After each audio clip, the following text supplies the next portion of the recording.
함께하는 말씀 새생명교회 거루승 목사입니다. 다윗의 신복들과 요압이 적군을 치고 크게 노력한 물건을 가지고 돌아오니 아브넬은 이미 보냄을 받아 평안히 갔고 다윗과 함께 헤브론에 있지 아니한 때라.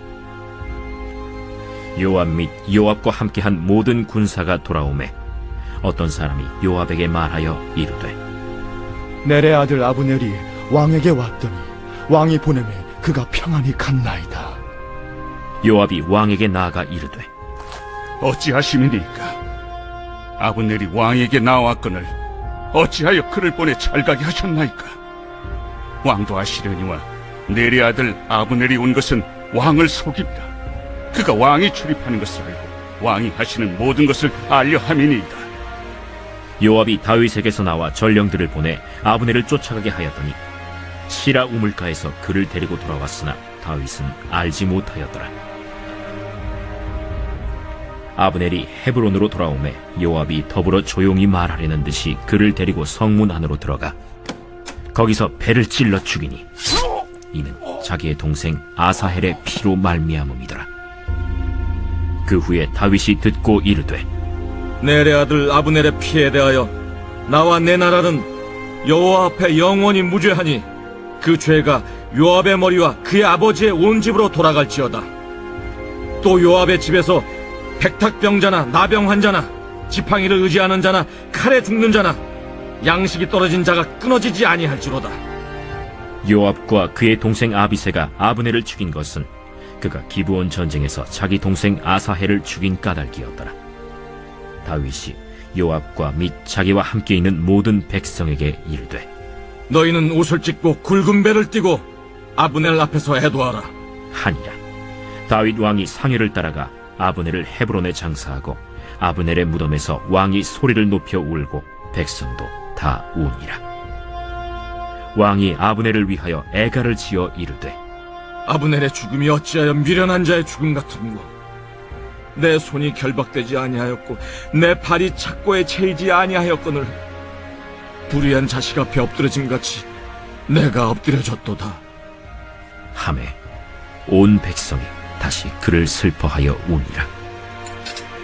석양에 뭇 백성이 나와 다윗에게 음식을 구원하니 다윗이 맹세하여 이르되, 만일 내가 해지기 전에 떡이나 다른 모든 것을 맛보면 하나님이 내게 벌 위에 벌을 내리심이 마땅하리라. 하매 온 백성이 보고 기뻐하며 왕이 무슨 일을 하든지 무리가 다 기뻐하므로 이날에야 온 백성과 온 이스라엘이 넬의 아들 아브넬을 죽인 것이 왕이 한 것이 아닌 줄을 아니라. 왕이 그의 신복에게 이르되, 오늘 이스라엘의 지도자여 큰 인물이 죽은 것을 알지 못하느냐? 내가 기름 부음을 받은 왕이 되었으나 오늘 약하여서 스루야의 아들인 이 사람들을 제어하기가 너무 어려우니 여호와는 악행한 자에게 그 악한 대로 갚으실지로다 하니라. 오늘날 국가의 법은 사적 복수를 허용하지 않지만 역사적으로 오랜 시간 동안 사적 복수가 존재해 왔습니다. 성경은 원수 갚는 것이 하나님께 속했음을 증거합니다. 요압과 다윗이 행한 복수를 통해 하나님의 주권을 인정하는 삶이 무엇인지 배우고 실천하기를 바랍니다. 요압은 넬의 아들 아브넬에게 원한이 있었습니다. 기브온 전투에서 아브넬이 요압의 동생 아사헬을 죽였기 때문입니다. 요압은 아브넬이 다윗 왕을 만나고 평안히 돌아갔다는 소식을 듣고는 아브넬을 평안히 돌려보낸 다윗의 처사에 대해 불만을 토로합니다. 그리고 다윗 왕 몰래 사람들을 보내어 아브넬을 다시 돌아오게 했고 직접 그를 암살했습니다. 이는 전쟁터에서 전투 중에 발생한 동생의 죽음을 암살이라는 방법으로 보복한 정당하지 못한 행위입니다. 또한 다윗은 아직 나뉘어 있는 이스라엘을 통일하기 위해 상대 진영의 실권자인 아브넬과 협상했으나 요압이 사적 복수심으로 아브넬을 살해함으로 공경에 빠지게 되었습니다. 다윗 왕이 아브넬을 죽였다고 백성이 오해할 상황이었기 때문입니다. 요압의 복수는 이스라엘이 다윗을 중심으로 통일되는데 큰 걸림돌이 되었습니다. 요압은 자신이 가진 군권을 내세워 왕의 뜻을 무시하고 사적 복수를 함으로 이스라엘을 통일하여 다윗 왕이 다스리게 하시려는 하나님의 뜻을 거슬렀습니다.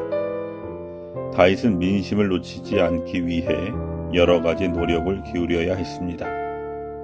다윗은 아브넬의 죽음을 진정으로 슬퍼하는 모습을 보이므로 아브넬의 죽음에 자신이 관여되지 않았음을 백성이 알게 했습니다. 요압은 사적 복수를 위해 하나님 나라와 왕의 권위를 무너뜨리는 악행을 행함으로 심판의 대상이 될 수밖에 없었습니다. 요압은 이 일로 인해 다윗의 유언을 받은 솔로몬에 의해 죽임을 당합니다. 하나님의 뜻과 권위를 무시하고 방자히 행한 자는 결국 보응을 받습니다. 사울 왕의 경우에서 볼 수 있듯이 다윗은 사적 복수를 하지 않았습니다.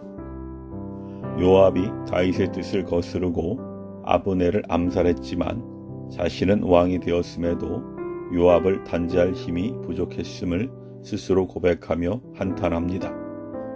후에 압살롬의 반란 때에도 압살롬의 생명을 거두지 말라는 다윗의 명령을 요압은 따르지 않았습니다. 요압은 평소에도 다윗의 명령을 어기며 자신의 뜻대로 교만히 행했던 것입니다. 다윗은 의인 아브넬의 피를 흘려 죄를 범했을 뿐 아니라 왕의 권위를 무시한 요압의 행위는 반드시 하나님의 심판을 받아야 한다고 생각합니다. 그래서 다윗은 여호와께 악행한 자에게 악한 대로 갚아주실 것을 간구합니다. 그리고 죽음을 앞에 둔 순간 왕위를 물려받는 솔로몬에게 요압의 죄를 언급하며 내 지혜대로 행하여 그의 백발이 평안히 수월에 내려가지 못하게 하라고 유언합니다.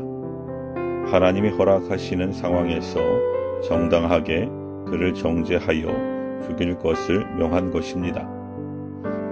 솔로몬은 다윗의 유언대로 왕위를 찬탈하려 했던 아도니아를 죽일 때 그와 동조했던 요압도 반란죄로 죽입니다. 요압에 대한 정죄와 심판은 하나님의 섭리 가운데 공의롭게 이루어진 것입니다. 성도는 다윗과 같이 원수 갚는 것은 하나님께 속했음을 인정하고 하나님께 맡김으로 그분의 공의를 따라야 합니다. 요압과 다윗은 삶에서 자기가 주인이 되느냐 하나님이 주인이심을 인정하느냐의 차이를 보였습니다. 성도는 자신의 감정과 의지 이전에 하나님의 뜻을 구했던 다윗의 경건한 삶을 본받아야 합니다. 아멘.